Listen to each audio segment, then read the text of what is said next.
Hi, book babes. We're so glad that you're back here with us. We are here covering The Happiness Project with Gretchen Ruben, and we are on chapter 9, which is September. September's topic is to pursue a passion. And under that, she has books because that's her passion. And the little broken down sections are write a novel, make time, forget about the results, and master a new technology. Hannah and I were just talking. It seems as if these next few chapters get a little bit shorter. And I think honestly, because with growth and anything in growth, as you start it, that's the hardest and messiest part. And so now she's already got all that covered going through that. And we really get to dive into a little bit more of like the real juicy stuff, if that makes sense. It's not crazy life changing, but it's where she gets to focus and have her fun. So that's what I really love. I agree. I think they are less broad as we narrow it down. I think they're more like really key focused, really, you focused. It's kind of like insert your, like you were saying that she has books and hers, he has passion and hers is books. It's kind of like insert your passion here. And because it's so very little and specific, I think that's why she can be a little more specific and a little more tactical. And that's why we're finding that these next couple chapters are a little shorter. The first part that I had highlighted, it says ways to integrate my passion. So her goal is to find ways to integrate my passion into my ordinary days and stop measuring myself against some irrelevant standard of efficiency. That, my friends, is me right there. I'm a workaholic and I love the gold stars and I love measuring my success. I love measuring my worth. I love fighting for my worth, earning my worth. And I think it's really a messy journey as you kind of have to self-discovery that you are more than your work, right? Like you're worthy without anything else. You're worthy as you are. And so the fact that she had that highlighted, like taking time for your passions, taking time for your fun, like you don't have to work your face off. I was like, oh, that's juicy. I've got to highlight that because we can say all day long, and I think everyone says this, right? Well, I'm busy. I'm too busy for XYZ. I'm too busy to read books. I'm too busy to go on a date night. I'm too busy to meet up with the girls. But the truth is, if it's a real priority to you, for you, you're going to make time for it. And that just is what it is.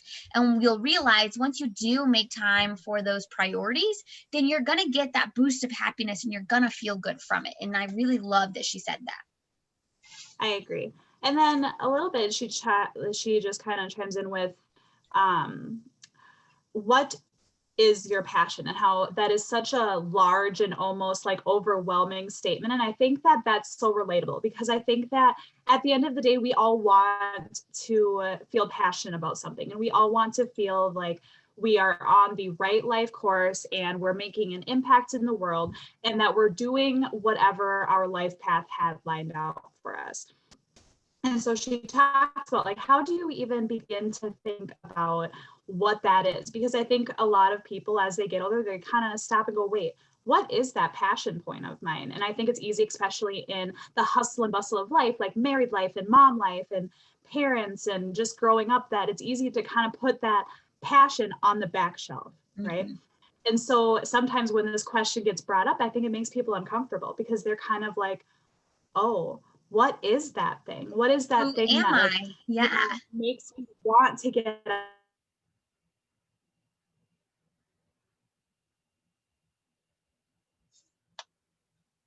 I thought it was so funny. They say, what do you think about when you're sitting on the toilet? Because that's what you want to think about.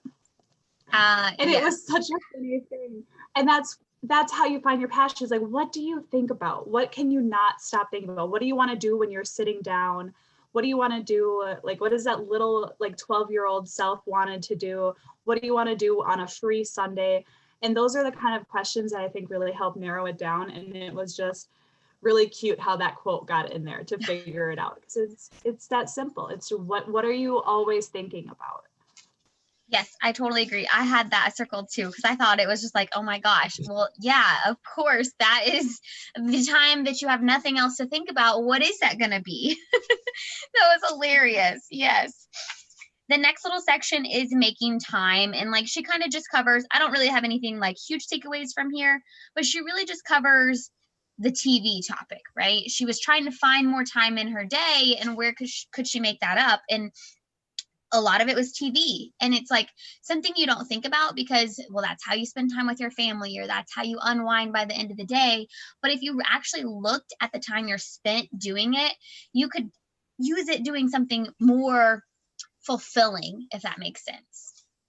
Exactly. And I think that maybe even coming into like now day and age and like present problems, even screen time, I think is kind of becoming more of that prevalence than even TV. Granted, of course, we still have our Netflix, our Hulus and stuff, but like raise your hand if sometimes you get sucked into beating that level on Candy Crush or scrolling your Facebook feed, even though you've seen it 3, 4, 5 other times. And the challenge I give that is most phones, I know iPhones, I know there's settings with Android that allow you to actually log or look at your screen time and how much time you're spending on certain apps. I would challenge you to audit that, log in, like look into that. How much time are you realistic spending? Because I think sometimes it's easy to think that we're not on our phones as much as we are. But when our phone itself is tracking it, it's really hard to ignore. And I think that that's something where if you're intentional, and something we've said kind of throughout this book, we're not saying that watching TV is bad or that scrolling social media is bad, but are you doing it in place of something you should be doing or something that would bring you more fulfillment later? Or are you doing it because that's really the allotted time that you were like, hey, I just really have this 15 minutes. I've done X, Y, and Z. I just kind of want to scroll through my phone. And I think that that's something that, again, just keeps getting brought up in a reoccurring theme with this, especially in the making time chapter. Absolutely. I totally love that. And then the next little section is forget about the results. And honestly, I think for me, when I hear that forget about the results, it kind of relates to like fall in love with the process. Like, why are you so focused on where you're supposed to go? Like, just show up and do the things, because guess what? Even if you don't get to that place, what are you going to do anyways? You're just going to keep going. And that's kind of like my little takeaway. Again, I don't have any like crazy huge highlighted areas from this one. Did you have anything in this little section? I just love the very last little statement. An atmosphere of growth brings great happiness, but at the same time, happiness sometimes comes when you're free from the pressure to see much growth. That's not surprising. Often the opposite of great truth is also true. Boom. And I just think that that's just a good reminder and kind of ties back to the happiness doesn't always make you feel happy. And I think that sometimes it's just going through, like I said, the process and the day in and day out and not having to look at that end goal as like a destination goal, but more of just like a benchmark or, you know, like that lap. Absolutely. And I think that that just sums up well at the end of that one. The next, and then going into the next one. The next one, the Master of New Technology. I love it because my son he always begs for me to sit there and type for him so he can write a book. We've already done one book and he's kind of in the middle of his second book. And like reading it, I was like, oh, gut check. Oh, bad mom award right here. Because honestly, I haven't been making a priority, right? Like, again, the busy thing, like, oh, I've got to do dishes. Oh, I've got to make supper. Oh, I've got to do laundry. Oh, I've got to do this. Oh, I just want to chill and watch TV. When I could take that time with him, be very intentional, even if it's 10 minutes a day working on his book, right? Like being able to do that, master new technology. I don't know how to write a book, but I can simply type something and we can figure it out. And then he will have this fun creation that he'll have for years and years looking forward. So it was just kind of like a gut check for me. A few days ago, actually, I was working a night shift and it was about 8:30 and I had got a text from my son and it was a picture of my husband playing video games, which is, I was like, okay. And my son says, I'm teaching dad how to play Fortnite. Oh. And I had messaged back, I'm like, does that make you happy? And he's like, yes, I can't believe dad's finally doing this with me. Oh. And when I had read through this, Mastering a New Technology, that kind of made me giggle because that's just not a video game that Jimmy would ever pick up. It's not his style of games. He doesn't even really play video games to begin with. And if it does, it's usually just Madden, which is football. So seeing him kind of get out of his comfort level and asking, like, Alan, our 10-year-old, like, hey, show me how to play this because I know that you love it so much. And just instantly seeing Alan's reaction of like how happy that made him. And I came home and I showed Jimmy, I was like, look how happy that made him. And I think it's like stepping out of your comfort zone to, you know, maybe learn that new thing and get out of your comfort zone. And I think that sometimes as we get older, we kind of get a little bit lost in that process of adapting and, you know, embracing changes and embracing new things that are coming out. And I think that this little chapter was just kind of the gut check of like, hey, are you adapting with this? And are you, you know, going through and making that time with other people too at the same time?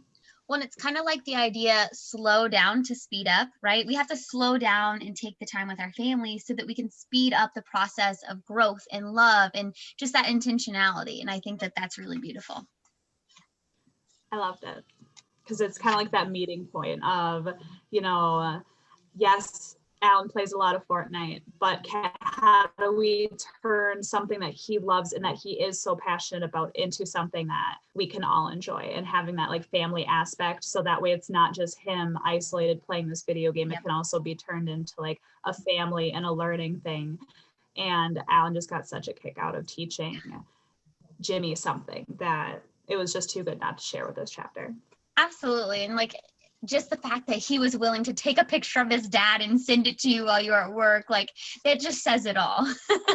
I love it.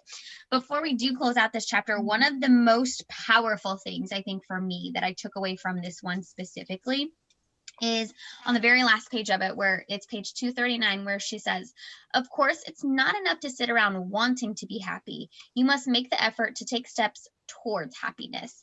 And I see this all the time when people want something, but you know, you pile up the excuses, or you just don't take action, or you sit there and convince yourself that you shouldn't, or that you can't, or that you're incapable.